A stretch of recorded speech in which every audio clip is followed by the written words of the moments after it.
Don Enrique Mariñas del Río es coronel de la Legión y es autor de un libro que se llama El porqué de las costumbres y tradiciones de la Legión Española.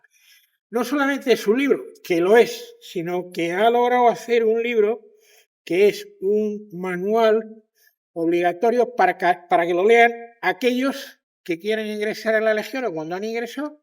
Lo primero, coger este libro y aquí, en este libro, de una manera muy sencilla y de una manera muy didáctica, pues se cuenta absolutamente todo, las costumbres, la historia, etcétera, etcétera.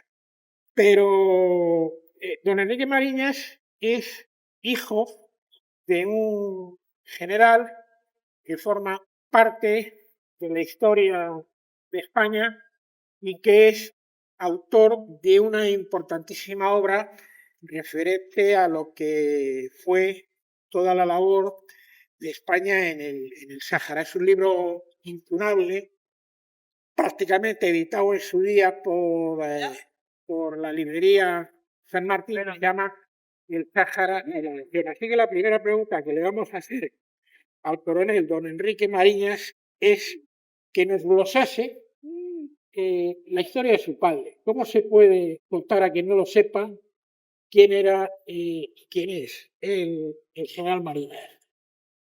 Bueno, Jesús, primero darte las gracias por esa introducción que has dicho de mi libro, que yo creo que te has excedido en alabanzas, con toda mi modestia. Y hablando de mi padre, el resumen va a ser el siguiente. Mi padre se quedó huérfano antes de que su padre, cuando murió su padre. Mi padre había muerto cuando mi padre nació. O sea, que es hijo póstumo, ¿no? Se llama. Entonces, mi abuela, desde muy joven, pues tuvo que hacerse cargo de 4 hermanos, porque mi hermano era pequeño. Entonces, lo mandó interno con 7 años a Madrid desde La Coruña. Y el hombre fue con su hermano mayor, que era Enrique Mariñas, que es conocido porque es un locutor famoso y tal, de la época del periodista. Y entonces el hombre pues tuvo una vida bastante dura desde muy pequeño. Luego ingresó en el ejército, en la Academia Militar, pero antes de ello tuvo que hacer la guerra, porque le cogió el 36 con 18 años y hizo la guerra en regulares, toda la campaña. Sufrió 2 heridas de guerra y una vez que terminó la guerra ingresó en la Academia Militar y ya salió teniente. Se fue destinado otra vez a Tetuán, que era de donde provenía. Estuvo años de capitán allí, luego hizo Estado Mayor. Estuvo en Madrid destinado muchos años y el último destino suyo fue en el tercio Alejandro Farnesio, cuarto de la Legión, como tú has dicho, en Villacisneros. Allí creo que fue el destino más, el mejor destino, según cuenta él siempre, que tuvo. Aparte que llegó a general y mandó una brigada al transportable, etcétera, pero su mejor destino, él siempre dice, fue de coronel en Villacisneros. Ahí disfrutó y sufrió lo que fue la marcha verde, aquella famosa, que nos fuimos tan indignamente de allí del Sáhara. Luego de general estuvo en la brigada transportable, estuvo de comandante general en Ceuta y su último destino fue director de personal en Madrid, de teniente general. Y ya ahí se acaba su historia. Una cosa que no hemos dicho es que don Enrique Mariñas del Río es coronel y coronel de la Legión, ¿no? ¿Cuántos años en la Legión? No soy coronel de la Legión, llegué hasta teniente coronel de la Legión. Ya de coronel me mandaron, no tuve la suerte como mi padre de mandar un tercio. Yo estuve los 17, 18 años en la Legión, de capitán, comandante y teniente coronel. Lo más que mandé fue la segunda bandera de la Legión, la gloriosa segunda bandera Carlos I. ¿Y cómo se puede explicar, aparte de leer el libro, a quien no sepa lo que es la Legión, qué es la Legión? Pues la Legión es como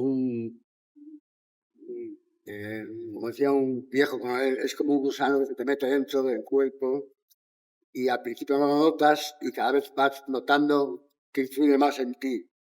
se va sintiendo de alguna manera que para ti es todo. Y es algo que lo podemos ver comprobado cuando le preguntas a cualquier persona que ha hecho el servicio militar o que ha estado destinado de voluntario de la Legión. El 99% de los legionarios que han estado allí acabarán siempre fantásticamente la Legión. Siempre hay un 1% que fue mal, por lo que fue y tal. Pero comparado con otras unidades, siempre los antiguos legionarios serán que amarán la Legión y la tienen dentro siempre de sí. Se puede decir que el secreto de la Legión es el espíritu. Sí, sí. Sí, sí. Por supuesto, ¿Y qué es lo que ha mantenido la Legión? Eso es.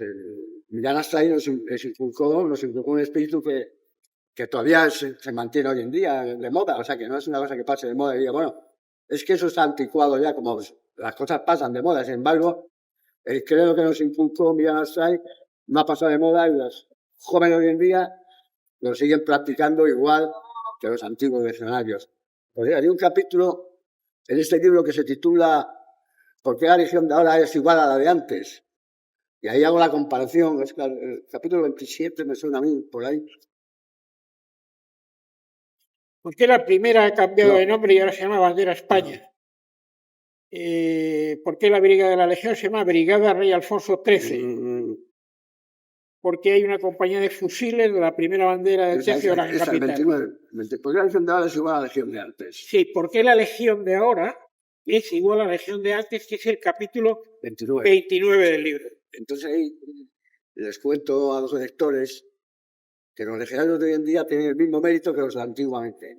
Porque se oye mucho la palabra, la Legión de ahora no es lo mismo que la Legión de antes, como diciendo que antes era mucho más fuerte, mucho más dura, tenía muchas más limitaciones, más problemas.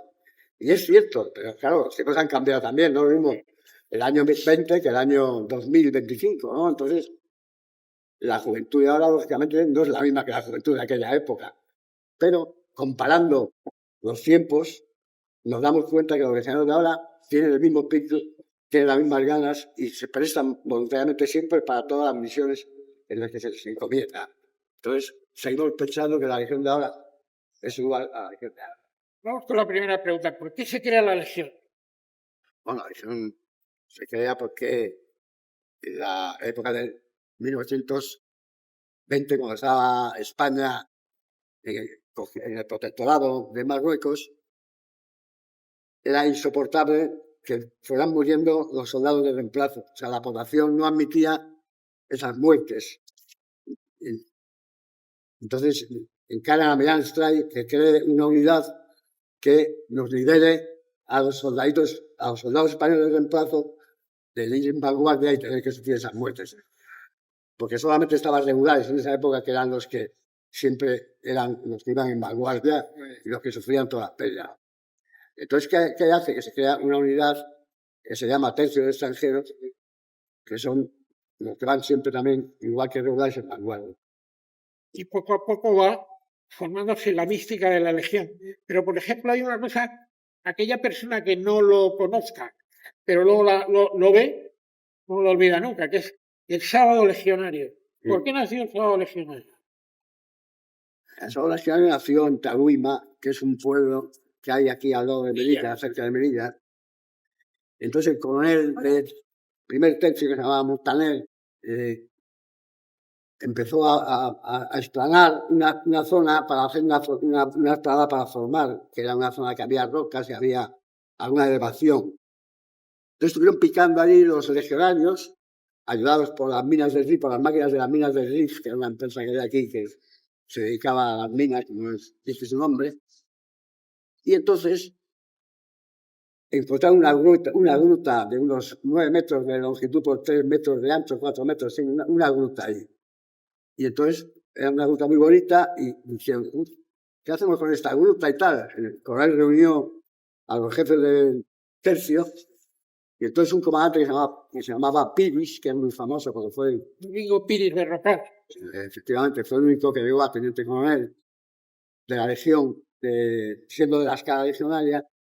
Entonces él dijo, ¿por qué no colocamos allí una llama perenne en recuerdo de nuestros caídos? Y entonces todo el mundo estuvo de acuerdo que aquella llama en aquella gruta haría recordar a nuestros muertos. y entonces así la dedicaron para ello. Y a partir de ahí formaron todos los sábados la esplanada esa, rendían honores a los caídos y de ahí viene lo que es el sábado. Vamos con el capítulo 10. ¿Por qué ostentan los legionarios el título de caballeros? Ya no sé, como sabemos, la mayoría era hijo de un funcionario de abogado, funcionario de prisiones. Entonces el padre inculcó siempre que todo el mundo tiene derecho a una segunda oportunidad, hablando de los presos que había tenido siempre a su cargo. Entonces Villanasay, eso se le quedó metido en la cabeza, y cuando creó la legión no le importaba la vida anterior de nadie. Ahí venían todos los que se apuntaban, no les preguntaban ni de dónde venían ni quiénes eran, y entonces todos eran admitidos. Delincuentes que estaban arrepentidos, gente que le faltaban medios, pobres, aunque había de todo. Entonces, Villanasay quiso inculcar el bushido, que es el libro de los samuráis japoneses, el código que les inculca el honor, el culto al valor, y para que no tengan miedo a la hora de morir, y también el que sean caballeros. Villanasay, dando el título de caballeros a los legionarios, les subió el ánimo y pensaban que eran algo importante. Es decir, simplemente por ser caballero legionario, ellos se pensaban que eran algo más importante que simplemente legionario. Simplemente con esa palabra, caballero, ellos notaron siempre que fueron algo. En el año 89, la legión está a punto de desaparecer, desaparece la llamada escala legionaria, llega el tema de la guerra de Bosnia, la legión va a Bosnia, desarrolla una labor extraordinaria y está a la altura de las circunstancias. Pero luego viene la paz y otra vez peligra, cuando hay una ministra, para descansar, peligra el Chapiri. Pero no, el Chapiri logró resistir a la ministra, los legionarios le hicieron entrega de un Chapiri y la convencieron. ¿Qué significa el Chapiri? El Chapiri es lo que caracteriza al legionario, ¿no? Es lo más, la prenda más característica. Entonces, Villanasay, cuando funda la legión, venga, la prenda de cabeza de las tropas, en aquella época era el sombrero, el gorro de botón, que era o queso, que era redondo, y entonces pues a él no le gustaba, le parecía poco marcial. Entonces cogió y con Vara del Rey, que era el comandante que se dedicó a encargarse de toda la uniformidad de la legión, pues adoptaron el Chapiri, que le llamamos el gorrillo legionario, que es el gorro isabelino que llevaron las tropas españolas en el siglo XVIII. Entonces, en la época del siglo XIX, perdón, en la época de la reina Isabel. Entonces ese gorrillo, pues para Villanasay era mucho más airoso, mucho más bonito, mucho más marcial, y por eso la adopta. Finalizaba prácticamente quedan unos días la Semana Santa, y una vez que todos los legionarios se les ha visto desfilar, siempre unánimemente hay una opinión, y es la impresión tan absolutamente emocionante que genera el novio del amor, que no es el himno de la legión. ¿Qué significa el novio del amor? ¿Por qué adoptó la legión esa? Bueno, el novio de la muerte empezó con la cantante Lola Montes, que fue la primera que lo cantó. Entonces era un ritmo más rápido, la tocaba con piano y muy rápido. Entonces Lola Montes lo cantó aquí en Melilla, vino a cantarlo en Melilla porque la duquesa de la Victoria se lo pidió, y entonces pues, fue un éxito. Fue tal éxito que lo tuvo que repetir 3 veces, creo, en su actuación. Entonces me iban a salir cuando yo dije, bueno, esto lo cojo yo para mis legionarios, porque no tenía, en aquella época no tenía ninguna canción más que, sí, tenía el himno de la Legión, que es la canción del legionario, pero vamos, esa la adaptó él también para su unidad. Y fue ya más adelante en Ceuta, ya te hablo de bastante tiempo, ya, cuando ya cambió un maestro de banda que había ahí que se llamaba Escribá, cogió y adaptó el ritmo del No de la Muerte al paso procesional, hacer un paso lento, que fue este hombre que el artífice de cambiar el cuplé a un paso solemne y procesional, como les hablan. Pues el coronel Enrique Mariñas, a lo mejor de una manera no consciente, ha hecho el manual. Bueno, Es un libro imprescindible. Ya que he leído libros sobre la Legión, yo creo que he leído la práctica totalidad, incluida la obra cumbre, que es la de Saja y la Legión, ¿no? Ha hecho el manual obligatorio. ¿Quiere añadir algo más, mi coronel? Bueno, sí, solamente que el libro, con toda mi modestia, no cuenta nada nuevo, o sea que todo está escrito. Y lo que tú dices que es el manual es porque yo lo que he querido hacer es convertir el libro en lo que la gente se pregunta siempre: ¿por qué ocurre eso? ¿Por qué la Legión bebe banderas? ¿Por qué tienen el correaje de color negro? Es responder a todas las preguntas, y ya digo que todo está escrito, o sea que la mayoría de las partes del libro está cogido de otros libros, sobre todo el que escribió Millán Astray en el año 23, la primera vez que se marcha, obligadamente la Legión se marcha él porque tiene problemas con la Junta de Defensa, etcétera, etcétera. Entonces él escribe su libro titulado La Legión, que hay casi muchas respuestas a lo que se pregunta aquí. Es un magnífico libro. Y entonces ya te digo que el mérito que puedo tener yo es haber transcrito muchas cosas que dijo Millán Astray de una manera, a lo mejor, como te dicen, más didáctica, más comprensible para la gente. Y nada más. Jesús, muchas gracias por... Muchas gracias. Muchas gracias, mi coronel. A ti. Gracias. A ti. Gracias.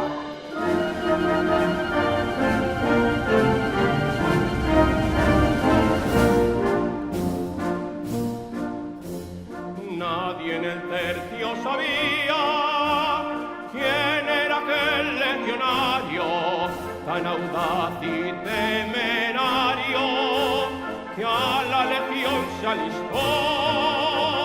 Nadie sabía su historia, mas la Legión suponía que un gran dolor le mordía como un lobo el corazón.